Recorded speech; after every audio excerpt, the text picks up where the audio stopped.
heard so many times and wife, and it's a pleasure to be here. On behalf of Nairobi County and our governor, I want to welcome all of you to this function. And I just want to say something small. As the head of the gender-based violence unit within Nairobi County, I can assure you the road is not smooth. Coming from a background, I am from Western, issues of incest are something that we try to ignore, but they are there. Some years back, when I was joining this profession, I had an opportunity to visit one of our public facilities within Kakamega County. Do you know the joke of it all is we had a specific ward where children were abandoned because they were born from incestuous relationships and they could not be taken back home. Why? Because among the Luhya community, such a child taken back home will be killed. You all heard of the case of the lady who actually underwent that and got a child. What happened? Somehow, the children had to find death. So for this, the interreligious faith that you're seated here, this is a big, big step within fighting the triple threat and also ending gender-based violence. And as we work together and we put in all stakeholders to walk with us on this journey, let us remember what incest does. Let us remember what our young girls who have undergone such a vice go through. Again, a month ago, a group we were training of girls. One girl literally followed me and insisted, actually in my other circles I'm called Shosh. So she insisted, Shosh, I need to talk to you about something. And I had refused to give her the time because I had so much that was going on. But she told me, I have to talk to you today. If I don't talk to you today, I will kill myself. And I asked her, what is the reason? My father has been defiling me since I was a young girl. My mother knows my father defiles me. My mother knows that my dad has been doing that to all our house helps. I got pregnant out of it. I delivered a baby. My mother wanted to support me to have an abortion, and I refused. I went ahead. I have delivered that baby. But I'm not going to keep the baby. I didn't keep the baby. I got someone somewhere who managed, and I was able to sell that baby. I will not tell you what I did with it, but I got the money, wrapped it in a Uhuru bag, put it in a plastic bag, and I threw it in Nairobi River. And I went back and told my sister, sleep with a knife. The next day dad touches you, cut it off. Followed up the case. You'll be surprised. The person doing that is a very senior person in one of our religious systems. But I don't want to say that because you're a religious person that you're different, because that's just a crime. So you're putting on a religious uniform does not mean that you're immune to crime. So ladies and gentlemen and people of the faith, as we stand here, let us remember families that undergo that. And we are glad that we are walking the walk with that girl through counseling and even now the family and all that. So as Nairobi County, on behalf of our governor, I want to welcome you all to Nairobi, and also on behalf of the unit where I work, that is within the health sector, karibuni sana, Nairobi. Now let's sit down and let's think of a better way to reduce the triple threat and ensure we do not have incest. Thank you very much, ladies and gentlemen. Thank you, Director, for those profound remarks. I want to invite someone who has been a mentor and a teacher to me. I saw him come, and when he came, I think I had to adjust. And this is Father Mutie. So I want to invite him to speak to us on behalf of African Instituted Churches. Welcome, Father.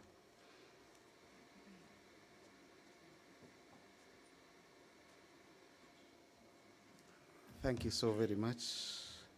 allow me to stand on the established protocol, but also recognize the efforts of Dr. Jen Kagia, who pushed me so hard to be here this morning. I had to wake up at around 4 to be here all the way. And she was very careful to tell me Mombasa Road is not very busy in the morning, so you will make it.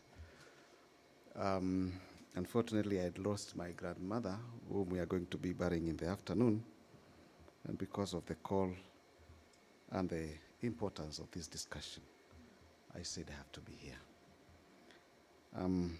Thank you so very much. I recognize the religious leaders, and as I said earlier, allow me to recognize each and every one of you. I may know some of you, and thank you, Director, but some of you may be new friends to me. When we begin to talk of such topics, we are talking of the family. And it is clear that we are not headed in the right direction because we have a community, a family that has lost her values. I'm trying to imagine we are at crossroad as a community because we are neither Africans nor Westerners now. Initially, we used to say this is according to our African culture. But now, everybody is running from the African culture and is saying, you know, this is the modern way of life.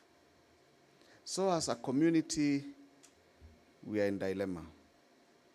And so therefore, coming up with such bold talks, bold discussions is very, very important. I don't need to mention here, I think everyone knows, there's so much struggles in the family. And in some instances, it is a taboo to speak about the negative, the negative parts or the negative things that happen in the family. And therefore, with that comes a group that goes through so much and they cannot speak out. They cannot speak out. Because we have in every community, and allow me to say this, a phrase that means, mambo ya nyumbani ni ya nyumbani. Kwa Kikuyu wanasema siamo sie. Aha. Kwa Kikamba wanasema siamo sie. Ni siamo sie. And I believe every other community in Kenya has that. I believe it's the moment we revisited some of those phrases because they have caused many to go through difficult times. And if you went to the families, they will tell you, yes, it is true, so many evils are happening. And I would say here, sometimes this kind of violence is gendered. Our young women are going through so much. Initially, it was because the boy child was highly regarded. So whatever they did was like, the girl was wrong. You were wrong. Why were you there? Why don't we ask the boy, what were you doing there? Or the father, or the cousin, or the uncle, or... So we need to speak out. It's a moment for us to speak out. And it is good that we are bringing in the faith community. I'm the chairman of the Intelligence Council of Kenya, which brings together the faith communities in Kenya. And so therefore, I know the trust that we enjoy. Coming here reminded me of last year.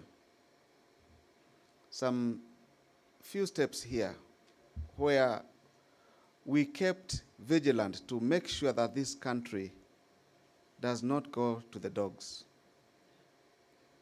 And now, again, as religious leaders, we are being called upon because people trust us. And it is because God has given us a responsibility through the calling that we received. It is only fair that we get to be faithful to the calling that we have received and guide our community. In our churches, we've people who've come with such stories. We are saying no to incest. We have people who have come to confess to the priest and say, this is what I have done. And things are, others have come to the religious leaders to tell them the story of the family. I think this time has come when we have to now put boundaries to what information we should keep and the information that we should relay to the powers that be, so that we don't seem or we don't propagate violence. Yes, I know we have quacks, and allow me to, with all due respect, say that some religious leaders have abused that respect and honor. And we continue to pray that religious leaders own up to the calling. If you know you are not called to serve, if you know you cannot be honest to the community, if you know you cannot be honest to the Lord who called you to serve him and humanity, you better step down. So together, let's join hands. Let's work together to make sure that our families are safe spaces for those young girls who are growing up. Our, little spaces in our communities, even in the churches, because we know some of the things could be triggered. I'm speaking too much, but forgive me. Thank you so very much, and may God bless us. Thank you, Father Mutie. Lastly, I want to welcome Dr. John Warari, who will speak on behalf of EAK and Interreligious Council of Kenya. Welcome, Bishop.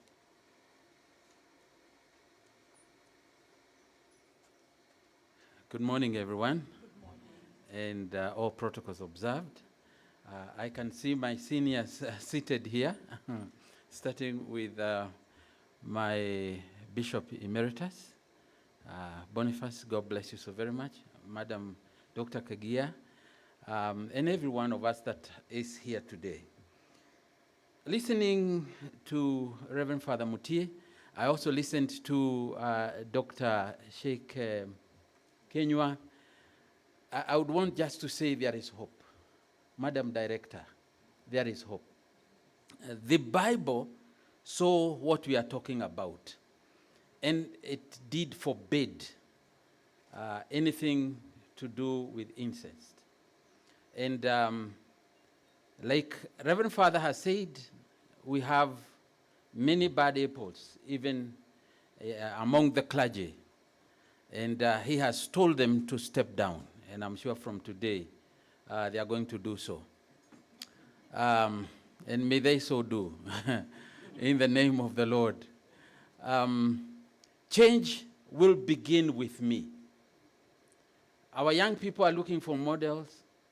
They want to see truth. They want to have a good life. They have philosophies. They want to make this world a better place than they found it. And it is you and me who will bring that change. So, men and women of God, I would urge us not to give in. A little story. Somebody went to a quarry, and there was this worker who was hitting a big boulder, big rock, trying to break it. And as the visitor watched, the worker worked on from morning to midday. Somewhere in the evening, the rock broke. And the visitor asked, "Can you tell me which blow broke the rock?" And you know, I'm from Mount Kenya, so the R's and L's are giving me, they are keeping me awake. This is what the worker said: "The first blow and the last blow and every blow in between broke the rock." So for us, let's keep hitting. One of these days, this rock will break. And like Professor Wangari Maathai said, the story of the hummingbird, it is your small input that will bring change into this republic. On behalf of the Inter-Religious Council of Kenya, with our chairman, I sit in the executive board, Evangelical Alliance of Kenya, and we have our former chair, Boniface, Bishop Emeritus. I would like to say, men and women of God, and of course I have seen my fellow friend Dr. Ukelo, there is hope. God bless you. Thank you, Bishop. I'll at this time want to invite Her Excellency Margaret Gachagua, the Commissioner at the Gender and Equity Commission, to speak to us. Welcome, Your Excellency.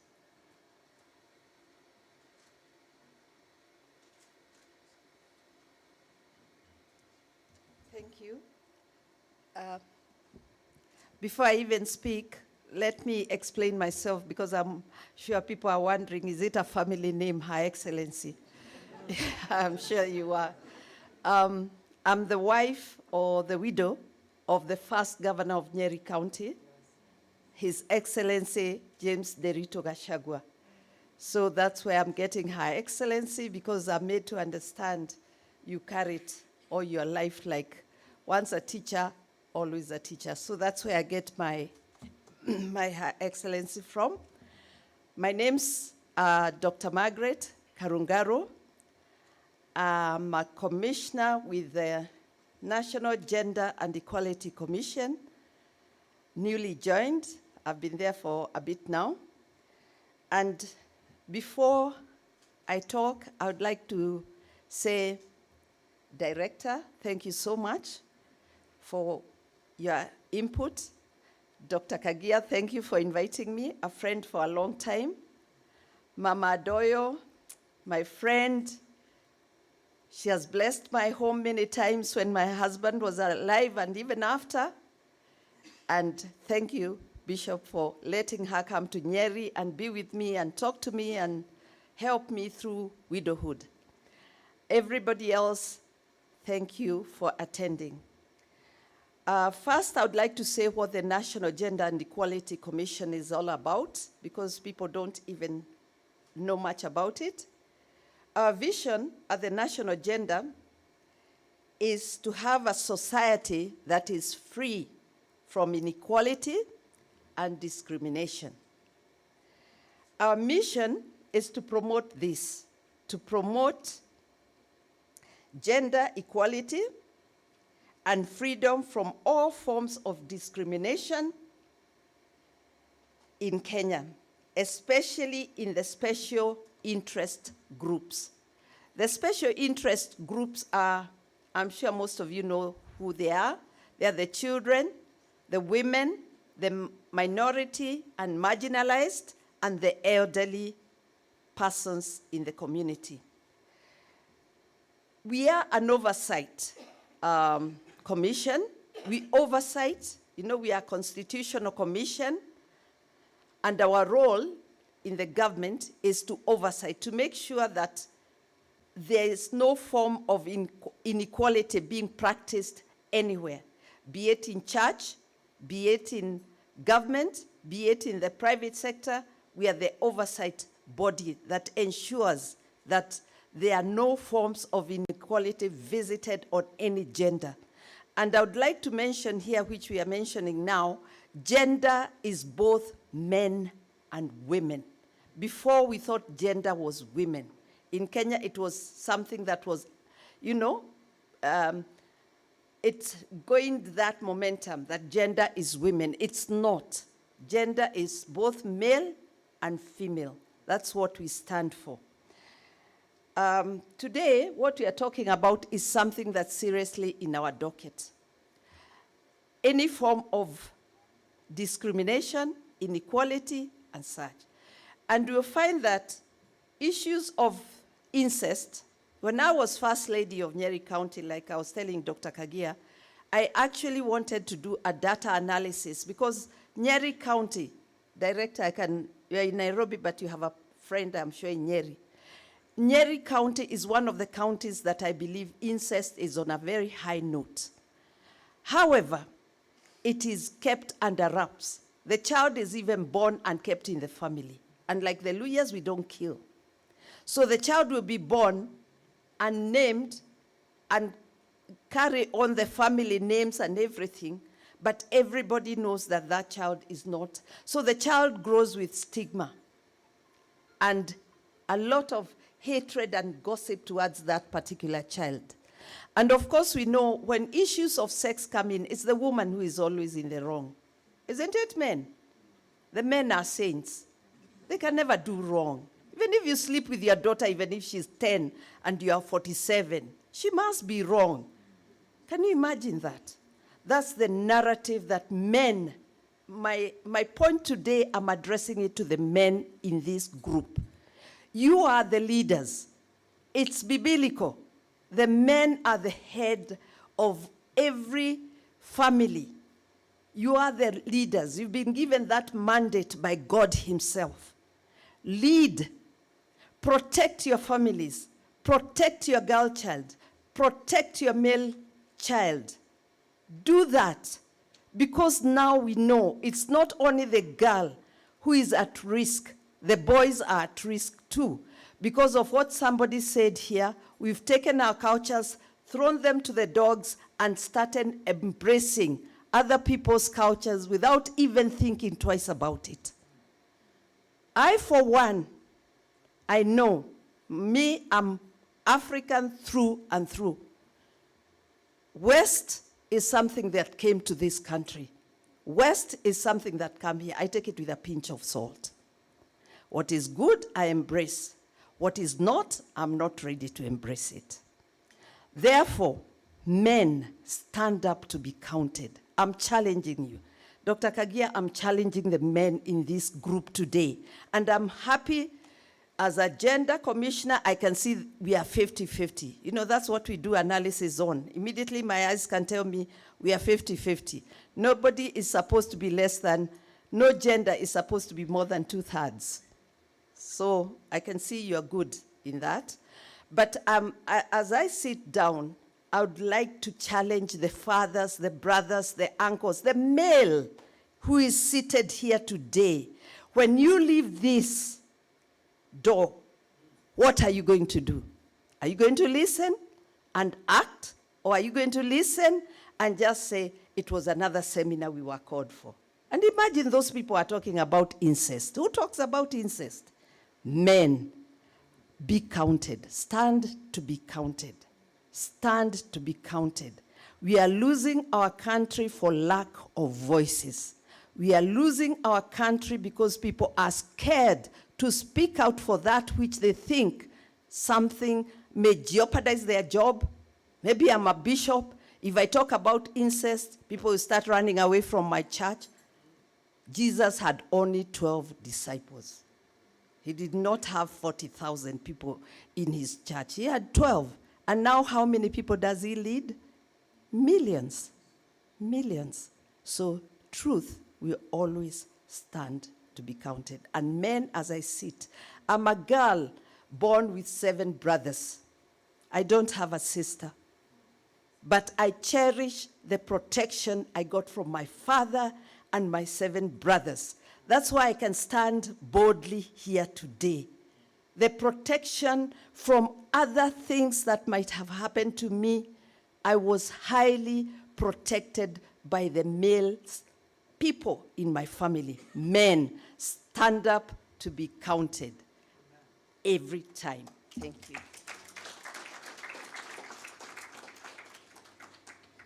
Thank you, Commissioner Margaret, for those wise words and for challenging us as men.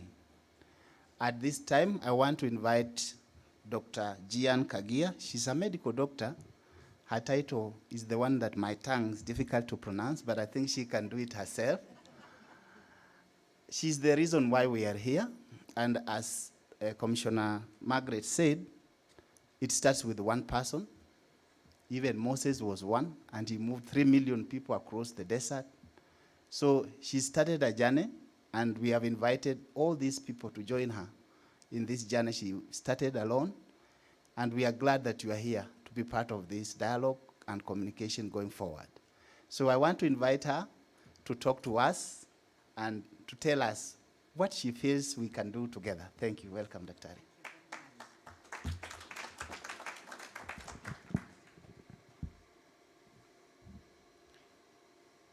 Your Excellency, Margaret, Bishop, our chief guest, where has he gone to? Maybe the message was too hot for him, he's a man. And then all protocols observed. I want to greet you this morning. How are you? You didn't say you are hungry, so it's okay. I want to thank God for this day. Oh, somebody was supposed to bring my presentation here. Huh?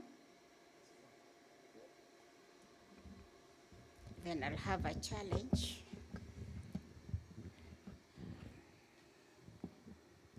I don't know whether it's good enough for me. Okay, so I'm Dr. Jean Kagia, as you have been told.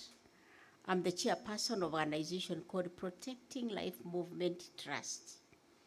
This is an organization started in the year 2000 by churches and parachurch organizations. At that time, the question was, if anybody wanted to legalize abortion in Kenya, what would the church do? And out of a lot of discussion, we said, let's start an organization. Let's educate people as to what is abortion. What are the causes of abortion? What are the complications of abortion? What are the alternatives to abortion? And how can we prevent legalization of abortion? So for some reason, I had been the chair of the Christian Doctors Fellowship. And so I was asked to chair that group of people. And we chaired and we got a name. We said, okay, let's use protecting, because pro-life has a lot of political implication. Let's use the word protect. So we came up with the protection. But before too long, there was this constitutional review. You remember? And then the question was, is abortion going to be put in the Constitution? So we went, hit the ground, and now started representing the church. I was one of the technical advisors. And I want to thank God for all those who participated. You remember, the Constitution says, life of a person starts at conception, and it's everybody's right. So the rest you know. As we went on, we were able to share this message with everybody. But during the constitutional review, somebody came and said, you church, you religious leaders, you have no you have no moral authority to fight abortion, because you are the ones who are sending out girls from the choir to go for abortion. You are the ones who are sending your children for abortion, etc., etc. So you cannot tell us to stop it. Then I looked at it and we realized one thing. Actually, that unplanned pregnancy is not a medical problem. It is a social problem. Anytime you give the wrong treatment to the wrong disease, the wrong treatment to a disease, you get complications. So if you have a social problem, a girl has been rejected, and you go and take her to abortion, she'll have complications. She will bleed, she'll have psychological, she may never have the children, a whole battery of them.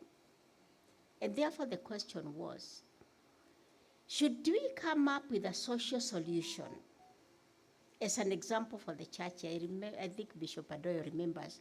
So we came up with this solution of what we call a rescue center, called a rescue kiota. A kiota, for those who know Swahili, is a bird's nest.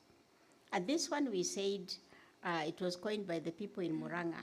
And we said, all the girls who are rejected, let them come to us. We shall give them first and foremost accommodation. We shall give them counseling. We shall give them, we facilitate antenatal care. We give life skills. We give life skills in life. And we give them Bible studies. They have a very good Bible study book which is called The Woman of Worth. Even if your family rejects you, God doesn't reject you. And then they also do a Bible study on life skills from Scripture Union called Life Skills for Young People. So we started that rescue center. And I remember the day that it was a Bishop Summit during the Constitutional Review. I came up with our concept paper. It was in red. I remember our color was red for no. So I remember sharing it and saying, this is what we are proposing. And I remember Bishop Makariuk standing and saying, praise God, we have now a moral authority because we are going to look after the girls. And of course, the rest is history. So we've been going on in that work, which we started in 2011. And we have rescued more than 200 girls, plus their babies. And the home is somewhere in Muranga. Somebody gave us, initially was given a house. Later, somebody was told by God, that's my work. Please go and give those people an acre of your land in Muranga. And they give us an acre of land. So that's where now we have established our center. Now, so that I don't take too long, I wanted to give you just an introduction. So it was 2021, if you remember very well, that there was one time a report in the paper, you media people, that there are so many girls in Machakos, teenagers who are pregnant. And my immediate reaction, oh, so the pro-abortion people want to sell abortion now. Then I asked myself, many teenagers? As a doctor, a teenager hardly reports a pregnancy very early. COVID has been in for just a short time. Two, there's a lockdown. Border boys are not there, to boyfriends are not there, to teachers are not there. So who is making these girls pregnant? So they said, a little